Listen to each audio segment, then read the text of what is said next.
गुन्हेगारी कमी करा, चुकीची कामं करणाऱ्यांना पाठीशी घालणार नाही. बीड जिल्हा नियोजन बैठकीत पालकमंत्री अजित पवारांचा इशारा. खंडणी मागितल्याचं कानावर आल्यास मकोका लावणार, तथ्य असेल तिथे कारवाई अटळ. बीड जिल्ह्याचा चार्ज घेताच अजितदादांचा दम.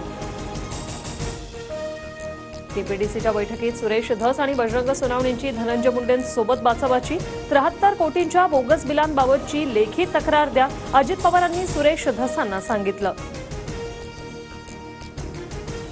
धनंजय मुंडेंच्या राजीनाम्याबाबत अजित पवार जे बोलले तीच आमची अधिकृत भूमिका, मुख्यमंत्री देवेंद्र फडणवीसांकडून स्पष्ट.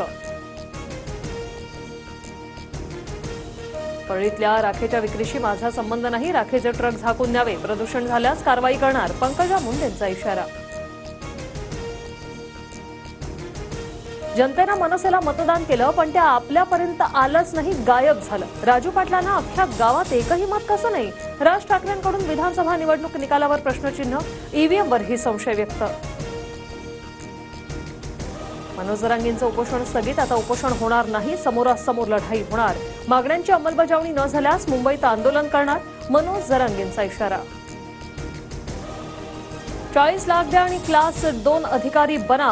एमपीएससीच्या विद्यार्थ्याकडे 40 लाख रुपये मागतानाची फोन रेकॉर्डिंग TV9 मराठीच्या हाती, तर विद्यार्थ्यांनी अफवांवर विश्वास ठेवू नये, एमपीएससीच्या अध्यक्षांचं आवाहन. सोयाबीन विक्रीसाठी केंद्राबाहेर वाहनांच्या रांगा, हमीभावानं सोयाबीन खरेदीसाठी मुदत वाढवून देण्याची शेतकऱ्यांची मागणी. शासकीय सोयाबीन खरेदीची मुदत उद्या संपणार.